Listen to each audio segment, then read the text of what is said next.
2020 has been a crazy year and now it's finally over. So in this video, we want to do something special and take a look at the tech that you loved and hated in 2020. I'm going to be going through each month's most popular tech and giving my thoughts on how it has changed now that we're in 2021. And I'm going to add a little twist to it by randomly mixing in the top 5 most controversial tech products, as well as the biggest fail that we've made on YouTube this year. So before I begin, I want to thank each and every one of you for supporting us and helping us finally reach our goal of 500k subs before New Year's Day. And without further ado, let's jump into the tech you love the most in January of 2020.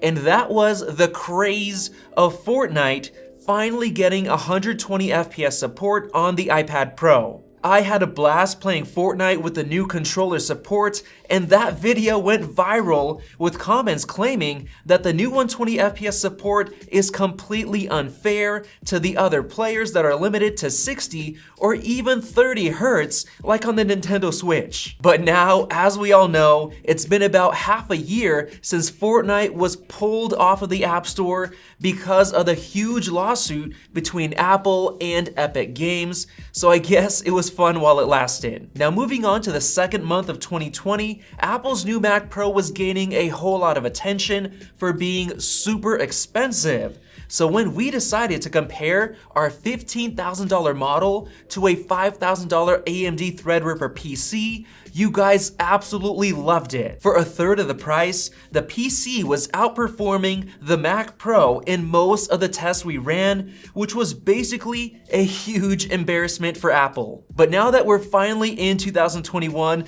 I think we can all agree that it was Intel's fault all along, being so far behind the competition. Now for March, it was a crazy month because we were under a 2-week lockdown, so I was working from home just a couple of weeks after my son was born, but that didn't stop me from showing off the new 2020 iPad Pro, which you guys loved. Not that much actually changed with the new iPad Pro, mostly just camera improvements in the addition of the LiDAR scanner, but almost a year later, it's still by far the best tablet ever made. Oh, and by the way, my son is now 10 months old, and he's getting ready to take his very first steps by himself, just in case any of you guys were wondering. Moving on to April, that was the month of the game-changing Magic Keyboard case for the iPad Pro, which came shortly after Apple released trackpad support for the iPad, which was the one thing that enabled iPads to act as laptop replacements, including the lower-end 10.2-inch budget iPad. And then of course, the new iPad Air 4 also got Magic Keyboard support, so it seems like Apple is going big on these keyboard cases. Now getting into May, that was the month that Apple released the very last Intel-based MacBook Air and MacBook Pro. This was really exciting because they were the first MacBooks to get Intel's new 10th gen chips, leading to a really nice improvement in performance, especially on the MacBook Pro. This was also the first time the MacBook Air received a quad-core chip, so it offered excellent value for the price. However, there was a massively controversial issue. Apple didn't connect the fan to the CPU's heatsink, so even though the chip was built on a more efficient 10nm architecture, it still overheated like crazy and the fans were still blaring. And now that we're in 2021 and the new M1 MacBooks are out, it's unbelievable just how outdated those Intel MacBooks already are. For the month of June, not very much happened other than Apple announcing the death of Intel Macs with their own custom Apple silicon. But surprisingly, the tech you guys love the most was actually rumors of a new iPad mini 6. And as we all know, that hasn't been released yet, but I actually have some very good news. Now that the iPad Air 4 is out, we basically know exactly what to expect from the new Mini. So let me just give you guys a quick update on the leaks. The new iPad Mini will most likely be released in March alongside the new iPad Pro, which is very exciting. I'm almost 100% sure that it's going to get a larger display, potentially 8.5 inches. the home button will be going away in favor of an edge-to-edge rounded corner display with a Touch ID power button on the top, just like the iPad Air has. It'll probably get the same flat back and sides design as the Air, as well as the same A14 Bionic chip at a starting price of probably around $499.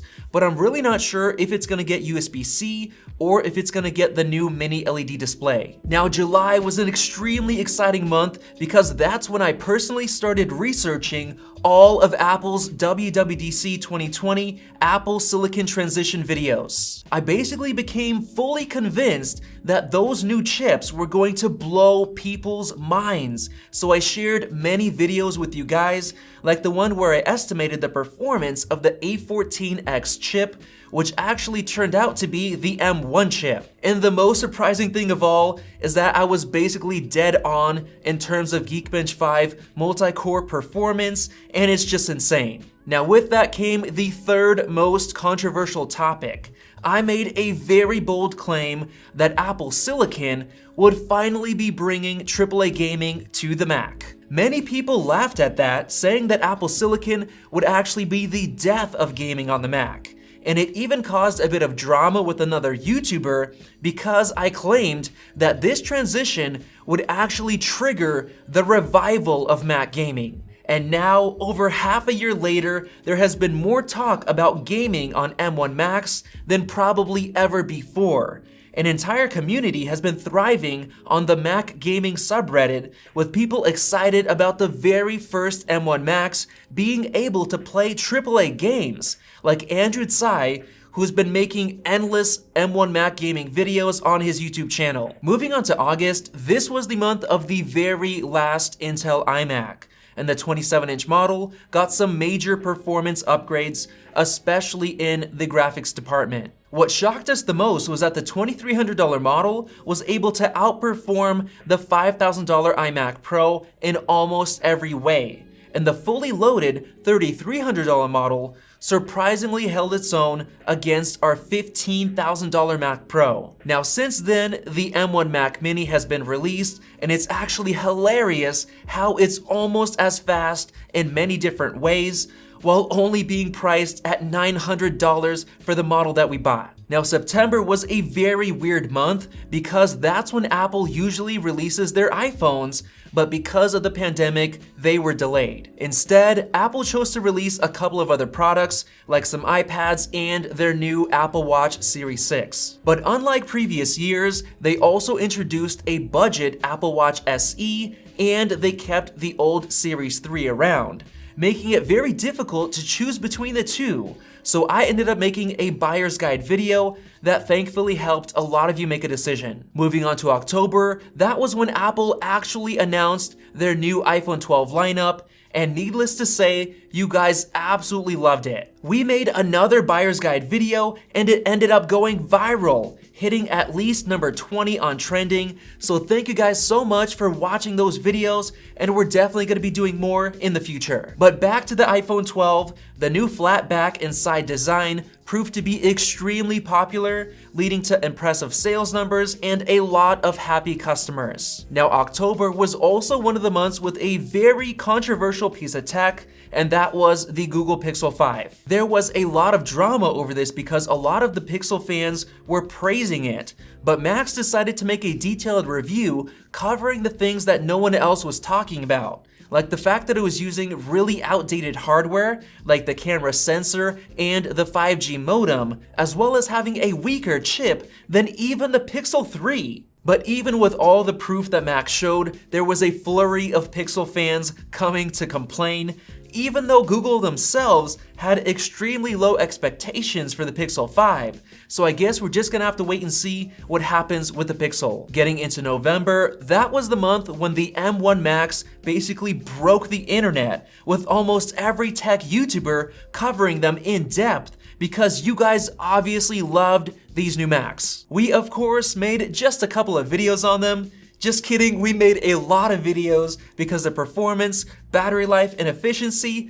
was just mind-blowing compared to anything else we've ever seen before. We even saw many dedicated Windows users making the switch to one of these M1 Macs, which is something that hasn't happened in many years. So I've got to say that these Apple Silicon Macs are by far the best tech products in 2020. And that actually brings us into the very last month of December, where these new M1 Macs continued their dominance in terms of popularity, especially since we finally finished up our reviews of the M1 MacBooks. But what you guys loved the most was actually the leaks of the M1X chip and all of the Macs that would be getting that chip in 2021, like the 16-inch MacBook Pro. Based on our experience with the M1, I personally believe that the M1X is gonna totally break the computing industry and cause other companies like Intel and Microsoft to go into panic mode, doing everything they can to get ARM-based chips into Windows laptops. Now in December, there was also one more product that was very controversial, and that's the AirPods Max headphones, which were priced at an expensive $550. Many people hated on Apple for releasing these, and basically the entire internet made fun of the new bra-shaped carrying case. But then, when reviews started coming out, the general consensus was that they do in fact have the best active noise cancellation out of any headphones out there, and they actually do sound pretty good, even to audiophiles. But for most people, it still makes much more sense to just grab a pair of AirPods Pro instead. So now, with each month of 2020 out of the way, I want to finish off with the biggest fail we've made this year on YouTube. While testing the M1 MacBook Pro, we decided to see if we could run Cyberpunk 2077 on it using Crossover. But after hours and hours of debugging, I couldn't get it to run. So I ended up going with Plan B, which was to use NVIDIA GeForce Now game streaming to run the game. It ended up working out just fine, and because we spent so much time on it, we decided to still post the video, but we were met with a bunch of negative feedback, so we ended up just deleting the video altogether. So that was our biggest fail of the year. But overall, it's been an excellent year because we actually hit our goal of 500K subscribers, so thank you guys so much, and if you have any suggestions or video requests, please comment down below and we'll consider them. So thank you guys once again for the great year, and let's shoot for 1 million subscribers before 2022. Thanks for watching, and we'll see you in the next one.